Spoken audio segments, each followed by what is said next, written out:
আসসালামু আলাইকুম। সকলে একটা বিষয় খেয়াল করবেন যে বিভিন্ন জায়গায় নিউজ দেখাচ্ছে যে যমুনা টিভি বন্ধ হয়ে গেছে। তো এটা আসলে কতটুকু সত্য? আমাদের ভিডিওতে আপনারা কমেন্টস করছেন যে যমুনা টিভি বন্ধ হয়ে গেছে, এটা কি সত্য নাকি মিথ্যা? তো আসলে বিস্তারিত জিনিসটা আমি আপনাদেরকে দেখাবো। তো তার আগে আমি আপনাদেরকে স্ক্রিনে একটা জিনিস দেখাই। এটা দেখলে আরকি আপনারা মোটামুটি নিজেরাই ক্লিয়ার হয়ে যাবেন যে আসলে কি হয়েছে। দেখেন এখানে স্ক্রিনে যেটা দেখছেন এখানে লেখা আছে যে যমুনা টিভি সম্প্রচার বন্ধ হয়নি। আসলে এটা নিয়ে কিন্তু বিভিন্ন ধরনের গুজব উঠেছে এবং এই গুজবের কারণেই আসলে অনেকেই মনে করছেন যে হয়তোবা যমুনা টিভি বন্ধ হয়ে গেছে। কিন্তু বাস্তবে আসলে যমুনা টিভির যে সম্প্রচার সেটা কিন্তু বন্ধ হয়নি।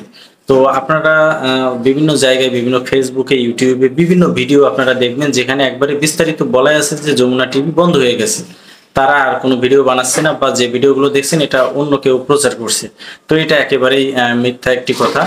একবারে যমুনা টিভির পেজ থেকে আমি আপনাদেরকে দেখালাম তাদেরই একটি পোস্ট আমি শেয়ার করেছি। সেখানে একবারে স্পষ্ট কিন্তু দেখা যাচ্ছে যে এই যে নিউজটা এটা একবারে ভুয়া। আসলে যমুনা টিভি কিন্তু বন্ধ হয়নি। তারা কিন্তু এখনো আগের মতোই সার্ভিস দিচ্ছে, আগের মতোই তারা নিউজ সংগ্রহ করে আগের মতোই এটা প্রকাশ করছে। তো আসলে মূলত অনেকের ভিতরে কনফিউশন ছিল যার কারণে এই ভিডিওটি তৈরির করা। আর এই ভিডিওর মাধ্যমে আপনাদেরকে জানানো যে এখনো আসলে যমুনা টিভি আগের মতোই তারা নিউজ দিয়ে যাচ্ছে। তো ভিডিওটি অবশ্যই শেয়ার করবেন কারণ অনেকেই কিন্তু এই জিনিসটা সত্য মনে করছে।